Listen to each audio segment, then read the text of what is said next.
talking about the internet, it's really quite a mixed bag because there are so many different articles and videos and photos and people that can speak and write using the internet, and you know basically what they're doing is they provide the information, but this information is completely insecure. You can never be sure who is really the author of the article you read or the video you watch. You can never know if you can trust those people and the information that they possess and transmit. But that's only one side of the internet. Despite some obvious disadvantages of it, it is really still the dominant form of entertainment. People love it.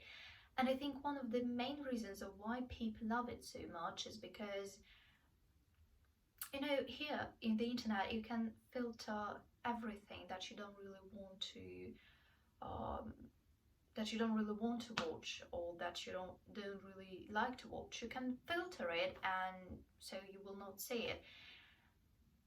And you cannot really do such things with the television, let's say, because, well, of course you can choose what channels to watch and what programs to watch, but it's totally different with the television. You have to stay at home, you have to sit in front of it, and you cannot go outside, you cannot socialize, you cannot press pause. And I think that's why people use the internet so much.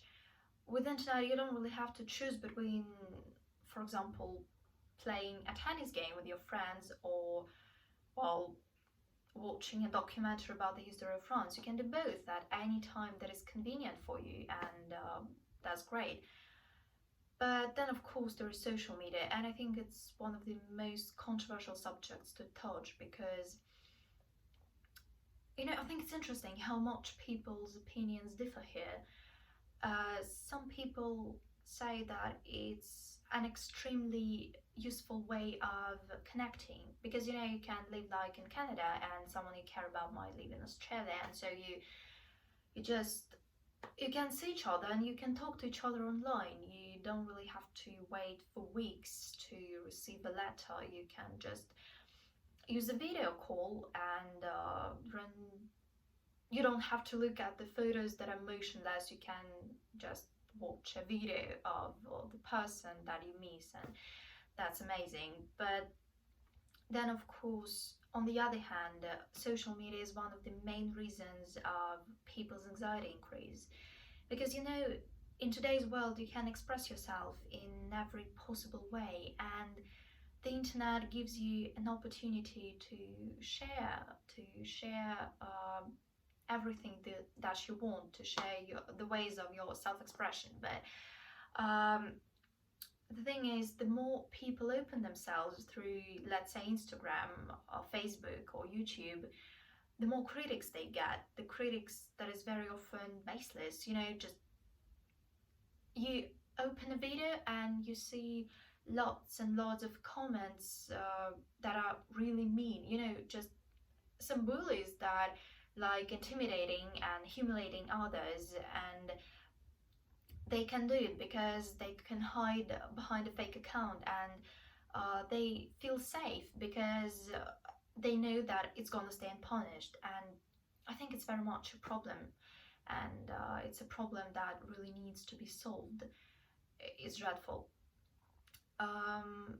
So yeah, I think the internet has many important roles to play, but at the same time, I think that maybe people are way too encouraged to use the internet nowadays because we have lots, like hundreds of websites that are that duplicate. Basically, they just duplicate the newspapers and the magazines that can be read offline, like in real life. And then there are lots of the things that we do online. We read books online, we watch films online, we communicate online, and this may end in people's forgetting how to live a real life, and I think it's dreadful.